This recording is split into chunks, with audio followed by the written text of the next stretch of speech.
Today, we're talking all things Los Angeles Marathon. It is the 39th edition of this iconic race. I'm also going to give you reasons why you should join me for the Los Angeles Marathon this year. Be sure to stick around because at the very end, I'm going to be giving you some tips that I've acquired from running the Los Angeles Marathon for the last 17 years. First off, when is it? It is March 17th, 2024. The start line is at Dodger Stadium, and the ending is at Santa Monica Boulevard and Avenue of the Stars in Century City. Once the last person crosses the start line, then you have 6.5 hours to complete the course. The marathon was originally born in 1986. It was inspired from the success of the 1984 Los Angeles Olympics. That is when I first seen it on TV, and I just fell in love with the marathon. I told myself, I want to run Los Angeles Marathon, even though I had no idea what the distance or anything was, but that is when the first seed got planted in my head. For those of you that don't know, I'm super passionate about running and marathoning especially. I would love to see the sport grow bigger and bigger and bigger. One thing that I have noticed as I research a lot for these shows is it is very hard to find accurate information for the Los Angeles Marathon, even if it's for last year. I kind of understand 1986. That's a long time ago, 38 years. Maybe not everything has been uploaded to the net. But for last year, there's 4 different sources. One of them claims that it got it directly from the McCourt Foundation. I'm talking sources like TV News, Los Angeles Times, Fox 11 News. So what is up with the inaccuracy in numbers? How will the sport grow if it's hard to find out how many participants? We should be able to track stats just as easily as like who won the Super Bowl in 1986. We should be able to pull information on the internet for marathon races, past races, if we want the sport to grow. Maybe that's just me, personal preference. Moving on. 7 hours later. This is going to be my 18th consecutive Los Angeles Marathon. I've been running it since 2007. Since that time, I've run at least 4 different courses for the Los Angeles Marathon. It's basically the same course as previous Stadium to the Sea, but the ending is not at the beach. When the marathon started, the very first route started at Exposition Park and ended at Memorial Coliseum. The route then changed around the year 2000 roughly. At that time, the marathon started in downtown LA and also finished in downtown LA. Then when I started in 2007 to 2008, marathon started at Universal City. So that year I got to run by the Los Angeles Coliseum, way different course. After that, they changed it to the iconic Stadium to the Sea, which to this day is my favorite Los Angeles Marathon course. It was that course for 10 years. That one I feel really put it on the map. I have done marathons with 20 participants, 10,000, 25,000, and I can kind of gauge how big the crowd is. And the biggest crowd, in my opinion, was the first Stadium to the Sea. I mean, that year was crazy to get in. I swear that year, people abandoned their cars on the freeway to make it to the start line. It was crazy. Since this is the 39th annual Los Angeles Marathon edition, I want to give a special shout out to the Legacy Runners. If you don't know, the Legacy Runners are an impressive group of men and women who have completed every single marathon since 1986. That means that for the past 38 years, going to 39 years, they have dedicated, sacrificed, and I've seen some very cool little documentaries. You think about everything that happens, death, marriage, divorces, births, everything else, graduations. And through that time, you're working, dedicating, making some separate time to get the training in to be able to complete this course. Think about it. Have you done anything for the last 38 years? Me going on 18 years, I know the sacrifice and how much work it's taken for me to get there. So one day it would be an honor to be able to say I have ran this marathon for 39 consecutive years. Last year in 2023, there was 107 eligible LA Legacy runners. Going into 2024, there will be 95 remaining LA Legacy runners. So if you see anybody with a Legacy bib on, be sure to say, great job, keep going, encourage them. These are a group of extraordinary, dedicated individuals who deserve their flowers. So be sure to shout them out and show them some encouragement along the way. Shout out to a special group of runners that you'll see throughout the Los Angeles Marathon. Whether you run it or you don't, go out and support the Student Run LA. It's a great organization of nothing but volunteers that help students prepare to conquer their first marathon. That's why the majority of the students will go on and graduate from college. Great program. How could you not want to support that? Besides that, there's another group of special runners I want to give a shout out to, the LA Loyals. The Los Angeles Loyal program recognizes outstanding achievement of participants who have completed the marathon year after year after year. I am an LA Loyal. I'm going on 18 years strong. You start getting recognized in the program with a special bib with year 2. As it goes on, the best year I would say is your 10th year, although I think the longer you do it, it should get better what you receive. But either way, I'm happy and grateful for any sort of extra recognition that I'm receiving for being such a dedicated runner for the Los Angeles Marathon. Now, the reason why you should run Los Angeles Marathon is, one is you get to push your limits and experience personal growth. Me personally, from my first experience, when I ran and I finally completed Los Angeles Marathon, I really wasn't quite sure if I could do it.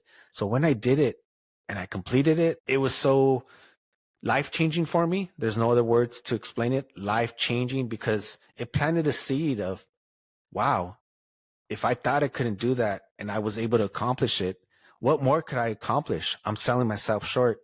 It'll push your limits, your personal growth, and plant a new seed where you're going to want to explore and further your abilities, your capabilities, and see what you are truly capable of. The other great reason to run Los Angeles Marathon, or any marathon whatsoever, is it'll boost your physical and mental health in ways where I can't even explain. It's something really truly life-changing where you have to experience it yourself at least once in your life. If you complete a marathon, you will not regret it. It is a great way to meet people as well, become part of a tribe. The running community is great. When I first started running, I didn't know anybody. I didn't know that there was a running community. And going from the first marathon where I didn't know anybody except for the people I went with, to being able to go to the expo now, the day of the race, before the race, during the race, and after the race, and you bump into runners that I know, people going along the course to show support. It is so much better. The other reason why you should run it is this year it lands on St. Patrick's Day, which means luck is on your side. You're guaranteed to finish it. You get to run with elite runners. That is like playing on the same basketball court that Kobe Bryant or LeBron James is on. It is something that does not happen in any other sports. Very cool experience. The other reason is you can achieve personal goals and feel a sense of accomplishment. Completing the whole training session, finishing, crossing the marathon finish line is exhilarating, very fulfilling. You definitely will feel accomplished. It is a feeling that I can't get over, and that's why I keep running marathons. One of the reasons why you should definitely run it is because you get to be part of this exclusive club. Approximately 1.1 million people worldwide finish a marathon yearly. That's 0.01% of the global population. Let me tell that to you again. 0.01% of the global population will ever run a marathon. You want to be different. You don't want to be average. You don't want to be ordinary. Well, what a great way to stand out. Very small club, and one that you would definitely be proud to be part of that. The other thing, since you're running Los Angeles Marathon, is you never know what celebrities you'll see out there, whether it's from they're out there to cheer on someone that they know, which I've seen past celebrities along the course, and also on the course. On the course, me personally, I have not seen them, but I know that past celebrities have ran it. You're going to run through Hollywood.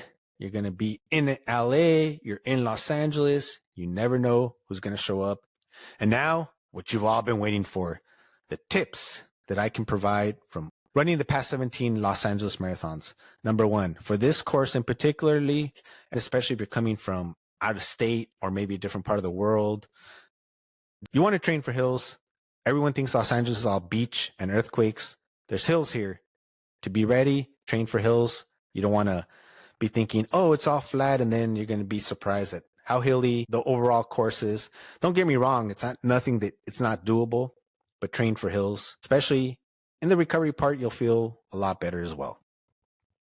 The week before Los Angeles Marathon, which is March 17th, 2024, on March 10th, the Sunday before, it will be daylight savings time change, which means that you've done a lot of training, and they always say, don't change anything right before race day. Well, if you really have a hard time with the time change, which worldwide, I know it's not easy for us to get adjusted. What you can do is even start now or 2 weeks before, so that you can really be adjusted. You don't have to worry about the time change. Based on my experience, it's difficult to sleep the day before the race, and for some people, maybe even the whole week prior. So if you're going through a time change and then you're still having a hard time sleeping because of the energy, the anxiety, the excitement of the race, it'll be even more difficult. And you're going to walk into the Los Angeles Marathon kind of like a zombie. I have done marathons in the past where the time changed. It's another obstacle that you can do, but if you want to be prepared for it, start now. The other thing is, if you start off too fast, you're going to burn out. So relax and conserve your energy. You're going to need it at the end. Not just during the race, conserve it like the week before. You could go run around like a madman and be like, woo! Yeah, Los Angeles Marathon. Yeah. And just be all rah, rah, rah. But all you're doing is just sucking up all your energy that you're going to need in mile 24, 25, 26. Then when you go pick up your bib, you're going to see all kinds of free samples. If you've never been there, I understand. It's your first time. Maybe you've been there a few times. Ask yourself this. Are all those little free samples that they give you even worth it? Are they any good?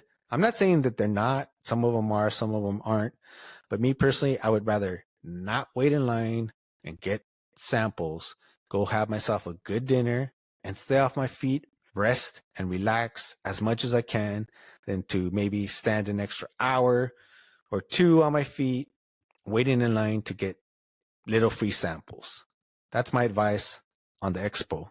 Whoever you invite to show you support, encouragement, be sure that you're okay with them seeing you at your worst. They could come maybe meet you at the end of the race and you could have salt all over your face or just be hitting the wall at the moment. So whoever you invite to show you support, be sure that you're okay with them seeing you at your worst. Maybe it's someone you're barely dating. I love to finish strong. And this course, I wish I could tell you, hey, as the ending comes along, it's going to get easier and it's going to get flat. Well, no, it's going to get more difficult. As I mentioned, I love to train to finish strong. So save it for the end. Know that at the end, it's going to get more difficult. Bring out whatever you need from the cookie jar, that chip on your shoulder, whatever you're angry, and let it out there. Get it all out and finish strong, and then meet me at the beer garden. And lastly, above all else, I would say, and it's probably the most important tip, is I just want to cross the finish line. I wasn't like this before. Through all the self-learning about physical fitness myself and always trying to better myself, I listened to Andrew Huberman, podcaster who's a professor at Stanford.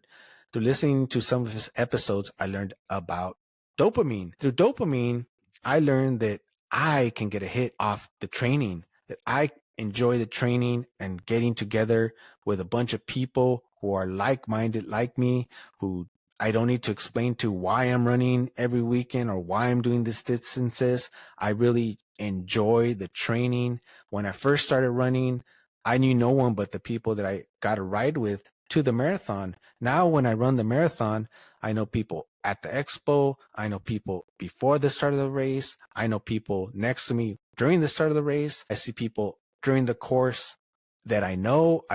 I see runners that I know. I see people on the course cheering on and participating that I know, run clubs that I know. When I finish, I see people that I know. And when I'm at the beer garden celebrating the accomplishment, I see people that I know. I never had that before. I never got to experience it like that. But to me, the running community is such a blessing. And because I never experienced that before, I truly enjoy it every single time I go out there. Tomorrow I'm running 14 miles, 14 run clubs, community run, the run community. And really, I'm just as excited about that as I'm excited for the Los Angeles Marathon. After what we went through in the pandemic and running and it being taken away from us, I still remember that. And so I really, really appreciate that. And then I've also, since I've been part of the community where I didn't know anybody, and I could tell you that it is so much better to have like-minded people around you that you don't have to explain yourself, that are on the same mission, that feel passionate about running, that you get that dopamine hit. At least I do, or I've learned to get that dopamine hit off that alone because I cherish it. I go with running groups. I'm with my people who are passionate about running. I don't have to explain myself. I don't have to worry about them understanding why I'm running, why I run so much. They're my people. I have learned to really get a dopamine hit each time I go with them. And now for me, I don't get those post-marathon blues because I really, really, truly enjoy the process. It is not the destination, it is the journey, is one of the sayings. Kobe Bryant mentions it in his retirement speech where he talks about Those times when you get up early and you work hard, those times when you stay up late and you work hard, those times when you don't feel like working, you're too tired, you don't want to push yourself, but you do it anyway. That is actually the dream. That's the dream. It's not the destination, it's the journey. late nights, those early mornings when you think you can't and you get it done. That is the dream. And I truly believe that now based on all my experiences, that the grinding, the thing that everybody wants to avoid, the thing that I avoided the most, the work, the preparation, I have really learned to love the preparation versus just crossing the finish line, the medal. Don't get me wrong, but I really enjoy more the camaraderie and just my people. Thank you everybody for joining. This has been Athletic Definition. My name is Ray Z. Until next time, I'm out.